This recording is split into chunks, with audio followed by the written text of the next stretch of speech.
Hello guys, അപ്പോൾ ഇന്നൊരു വ്യാഴാഴ്ചയാണ്. ഉറക്കം കുറച്ച് നേരത്തെ എണീറ്റതുകൊണ്ടും പിന്നെ രണ്ടാൾക്കും ഈവനിങ് ഷിഫ്റ്റ് ആയതുകൊണ്ടും എന്നാൽ ഇന്ന് ഉച്ചയ്ക്ക് പുറത്തുനിന്ന് കഴിക്കാമെന്ന് വിചാരിച്ച് ഇറങ്ങിയതാണ്.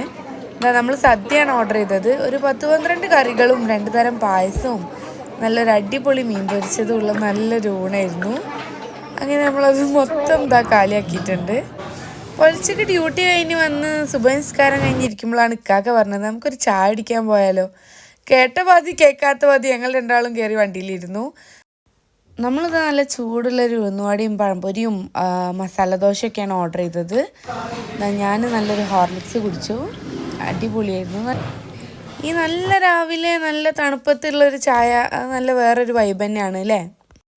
നമ്മൾ വീട്ടിലെത്തിയപ്പോൾ തന്നെ നേരെ നന്നായി വെളുത്തിട്ടുണ്ടായിരുന്നു. ഇനി പോയി കിടന്ന് ഉറങ്ങട്ടെ. ഇനി ജുമുഅക്ക് എണീക്കാനുള്ളതാണ്. എണീറ്റിട്ടേ ഉള്ളൂ. ഞാനപ്പോൾ എണീറ്റ് വരാണ്. എന്തായിന്ന് പോയി നോക്കാം അടുക്കളയിൽ.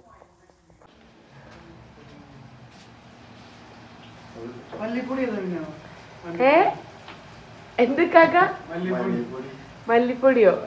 ഏതൊക്കെ പൊടി കിട്ടി?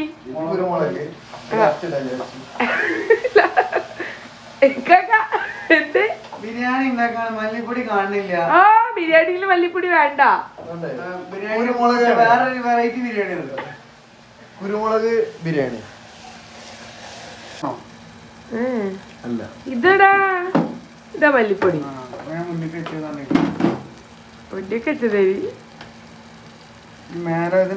എന്റെ ഹസ്ബൻഡ് എനിക്ക് വേണ്ടി ജീവിതത്തിൽ ആദ്യമായി ഒരു ദിവസം ഞാൻ പറഞ്ഞു എനിക്ക് ഒരു ദിവസം റെസ്റ്റ് വേണം.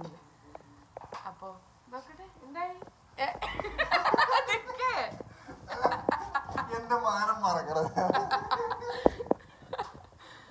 അങ്ങനെ അവരുണ്ടാക്കിയ ഫുഡെല്ലാം കഴിച്ച് കഴിഞ്ഞു. ഇക്കാക്ക് വൈകുന്നേരം ഡ്യൂട്ടി ഉണ്ടായിരുന്നു. അപ്പോൾ ഇക്കാക്ക് ഡ്യൂട്ടിക്ക് പോയി. അപ്പോൾ നമ്മളിതാ പാർക്കിലേക്ക് ഇങ്ങനെ ഇറങ്ങിയതാണ്. നമുക്ക് ഫ്രൈഡേ ഓഫാണല്ലോ. ഞങ്ങളിതാ സലാം പാർക്കിലേക്കാണ് പോയത്. യസുദാ ഭയങ്കര എക്സൈറ്റഡ് ആണ്. നമ്മൾ കുറേ കാലമായി പാർക്കിലേക്കൊക്കെ ഇറങ്ങിയിട്ട്. എന്തെങ്കിലും ഒരു ഓഫ് കിട്ടും പോലെ ഷോപ്പിങ്ങിന് എന്തിനേലും പോവും, വീട്ടിലേക്കുള്ള സാധനങ്ങൾ വാങ്ങിക്കാൻ. അപ്പോൾ ഇന്ന് നമ്മൾ ഓൾക്ക് കളിക്കാൻ വേണ്ടി മാത്രമായിട്ട് ഇറങ്ങിയതാണ്.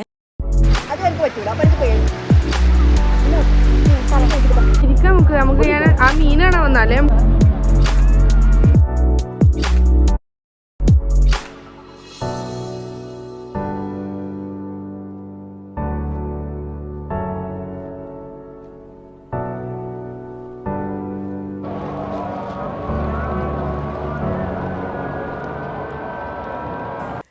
നമ്മളിതാ മൊത്തത്തിലൊന്ന് ചുറ്റിക്കറങ്ങിയതിന് ശേഷം മെസുവിൻ്റെ കളിയൊക്കെ ഒരുവിധം കഴിഞ്ഞതിന് ശേഷം നമ്മളൊരു ഭാഗത്ത് ഈ ലേക്ക് വ്യൂവും കണ്ട് നാട്ടിലത്തെ കഥകളെല്ലാം പറഞ്ഞിരിക്കുകയാണ്.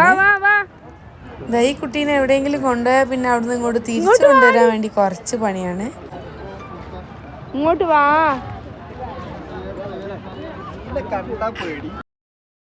ഇവിടേക്ക് വന്നപ്പോൾ ആദ്യം തന്നെ ചോദിച്ചത് മമ്മ ഞാൻ കുറച്ചു നേരം മണ്ണ് കളിക്കട്ടെ എന്നായിരുന്നു.